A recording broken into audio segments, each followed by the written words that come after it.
the most masterful asshole I have ever heard of.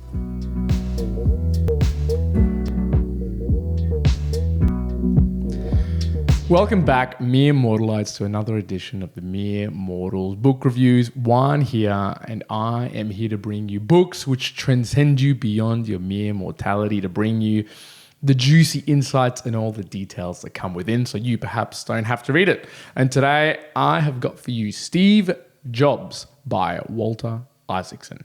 Now, the first thing I'm going to call out as I'm holding it up, but if you're not watching this and you're listening to the audio, is that this thing is thick. It is a thick, thick book. I tried to smash it out as quickly as possible, but it still took a little bit of time. It's quite small text.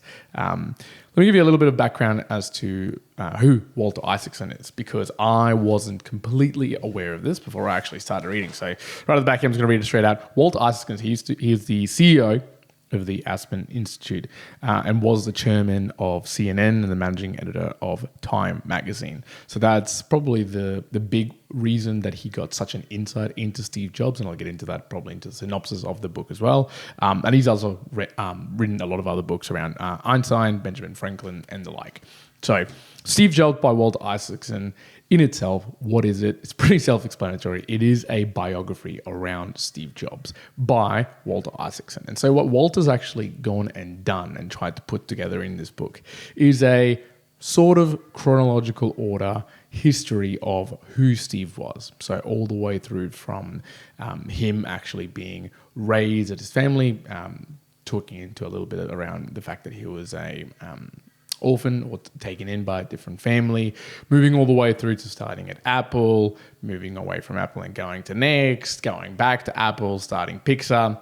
But the actual book itself, while it's laid out generally in a chronological order, it does tend to flip back and forth between different time periods and eras. So you'll actually find throughout the actual book that there'll be a theme, in particular, let's say Pixar, and it'll actually carry that on for quite a few years, and then it might actually flip back into the next section that might talk about the very first time that he actually came down with cancer.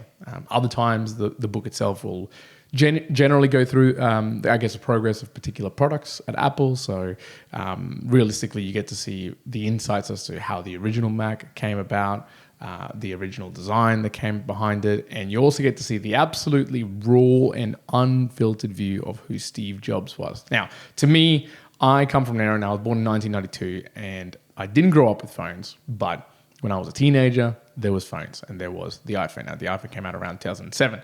So for me, it was almost in my lifetime, it was almost there, as far as I can really recall of being a person who uses phones. Now, someone who's younger than me, hell, you might not even know really who Steve Jobs was. But this book lays out realistically who he is. And actually, there's a lot of comments that gets made in this particular book by Walter, where he said that Steve probably already knew that there was going to be pieces within this book that he wasn't going to enjoy, because it does not hold back to the reality of who Steve was. You might have heard, you might know, that Steve was pretty much an asshole. He was an asshole, whether that was because of how he was brought up. Some people say he's very malevolent. Some other people say he was completely evil. Look, I more see it as someone who was a person who was pure to the product, who wanted to deliver the best product out there. And there's a lot of stories within this book that actually showcase that. Now, what Walter tries to do is often Steve had this reality distortion field around him. And I can kind of understand it. I sometimes,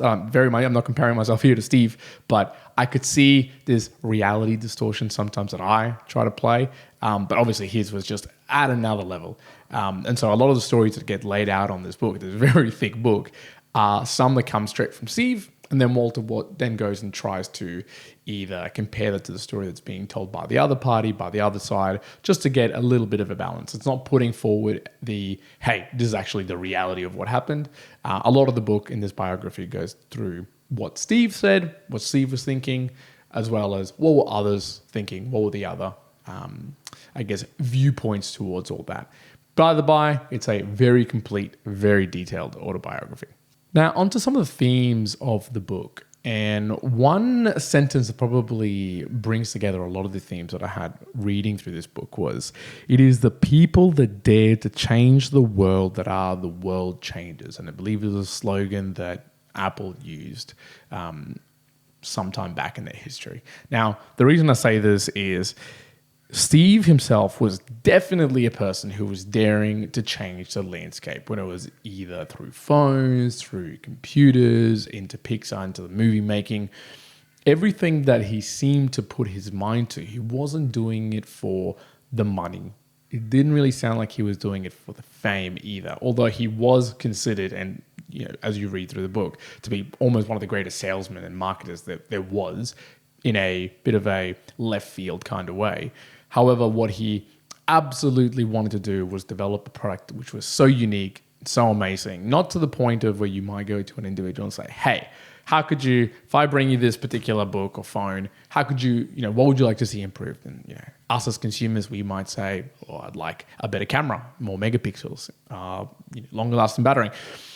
However, Steve went through, and more than likely a lot of other people that helped him out as well, really looked to redefine that idea. So for those who can remember and might have used Blackberries back in the day, we might have said that the best improvement on a phone was a faster Blackberry or a better Razor. But no, in fact, the path that went down into the creation of what was the phone, and obviously through the stories told in this book as well, the Mac as well. So before that, everything looked quite ugly, and you would not believe the level of detail and assholiness that Steve would put forward in terms of getting the right circle. So I think there was a great story in this book which related to basically the wallpaper, if you like, or the page that you basically see when you don't move around the mouse too much. And at the beginning, I think the engineers had created basically like square shapes to come out and pop out. Now, remember, this is back in like the 1980s, I believe, somewhere around that time frame. So it's not like visual interpretations on a computer were widely expected. So that was like a big thing at the time. Now, Steve enjoyed it, but he was really like, it actually should be square. Actually, I believe it was circles, and then he wanted it to be squares. Then they made them into squares. Then they wanted a little bit of a rounded angle. And there is so many stories in this book to sort of showcase how much time and effort Steve must have gone just to get the most tiniest little detail correct. Well beyond the point of, I'm sure, what most people would want to do in exchange for getting the product out there and making money. Not for Steve. Obviously, what it sort of showcased was, holy damn, he was going to make the best product, and he'd be damned if it ever went out without it being the best product. So it is people like him who dare to change the world, who eventually change the world. But the other part of the theme is, in above that purity, it also sort of comes with this standoffish, anger, I guess passion for the product, less passion for the people. There are conversations here where Steve converses with a lot of people. There's a lot of people in this book. I'm not going to mention any names because there'd be too many to count. But it was very clear that everyone kind of knew that Steve had almost like two speeds when he was talking about a particular idea or a person. Either it's freaking fantastic, he wants to do it, or it's absolutely shithouse, get out of here, it's terrible. And he didn't actually hold back with absolutely anybody. He was sort of, there's a couple of stories in there as well where he sort of showcases how Steve might have smooshed or helped out in terms of getting someone on the right side. But when it came to the idea, the product, or what he actually believed, he did not hold back. He had very little filter. Two more stories that maybe help showcase this. One was the one where it was the blue. I believe it was the blue of the original iMac that was coming out. And for those who might remember, you might want to Google this up. It was a computer which was quite a deep computer, and it was almost like an ovuloid shape, and it came in different colors. Now, one of them was blue. Now, the marketing that was coming out along the time also had these different fancy colors that were being showcased. However, Steve was not happy with the type of blue that the marketing team was using. They're using an external one at the time. And there was pages and pages of conversation around how Steve, got extremely angry at the marketers because it wasn't the right blue, and they completely fucked it up. Like, they completely ruined it. And Walter actually has a little excerpt from somebody who must have apparently seen Steve Jobs in a car, parked at a random place, parked incorrectly, obviously on like disabled car parks, screaming into his phone.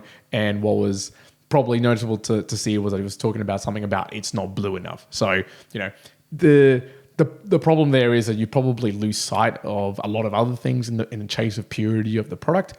Yes, it's probably what made Steve great. which also what made Steve either hated or made people really, really annoyed by it. Another theme that actually goes through this book is Bill Gates. So you probably couldn't make a Steve Jobs biography without a little bit of Bill Gates thrown in there. And the book does really well in just showing that interplay between Microsoft and Apple, all the way from the beginning through to what Steve really felt about Bill Gates, and what I didn't actually realize, that Bill Gates actually thought he was pretty much an asshole as well for a lot of the times, all the way through to those final sort of panels that they did very late into Steve Jobs' life. Finally, the connections that showed through in this book were amazing. So the way that Steve would try to connect to other people wasn't just simple, look, can you go and reach out to this person to try and make it happen? Or perhaps, look, give it a bit of time. No, right? If you've got any idea of what Steve Jobs is, he seems like a person who's just going to get whatever he wants when he wants it. And there's, again, so many stories and examples in the book where he would call up someone directly 2 a.m, 1 a.m, or repeatedly for 2 weeks straight until he got the person that he wanted to talk to get the outcome. Again, you want to get an outcome done, you want to get things done right, sure, that's one way to do it. What else gets lost in the process? That's the debate and the balance that you have to play out as well. And finally, I guess at the end of the book as well, it just goes through to the pains, the struggles that Steve sort of went through with his cancer battles. Again, with his field distortion, there was a lot of times right at the beginning where he basically was publishing out to everyone and even to himself, trying to internalize it that, yep, I'm healed, I'm all better, I'm all good, don't worry about me. But realistically, if you actually probably come to stop, rationalize it a little bit, he was quite sick for a very, very long time. And so that's what you see towards the tail end of his life. He was very skinny. He was a fruitarian, basically died for most of his life, but his food and diet got really, really bad all the way till the end. So it wasn't set out in a sad way. I guess it was set out in a very realistic way to actually showcase who Steve Jobs really was. Personal takeaways for me from this book was, now I used to be a product owner, was in a position of a product owner, still looking after a few products in a couple of different spaces.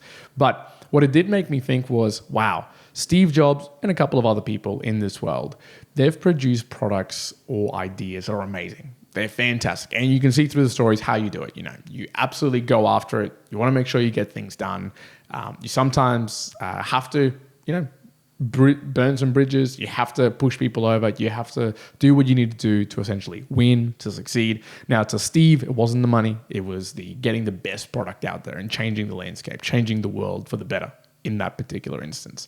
My personal takeaway, I get that. I see that. There are some places and some of the stories I would tell that I'd go, yeah, I could see how perhaps I could be a little bit more assertive, or I already am. So, watch out for that. But in other spaces, I went, look, between the balance of being so assertive and being so dominant, or being so careless for other people's emotion, or being so black and white between this is shit or this is good, I think it misses out on a lot of the art, maybe a lot of the joy, maybe a lot of the vision that maybe other people have and ideas that other people have.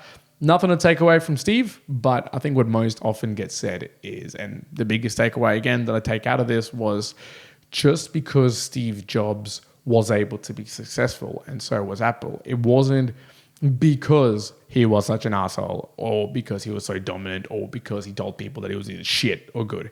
It was in spite of the fact that he was like that. He was able to, whether through luck, through obviously hard work and the people around him, that in spite of the way that he was and his personality, he was able to still create 2 wonderful, huge companies, which are Pixar and Apple. So take that as you will. Finally, my rating for this particular book, I gave it a 7 out of 10. Walter Isaacson's writing is awesome, very detailed, especially if you want to know like the nitty gritty. There was aspects through here that I went, okay, I'm going to skip out a page here because it got into such level of detail around engineering and people talking and specifications that I went, whoa, that's really deep.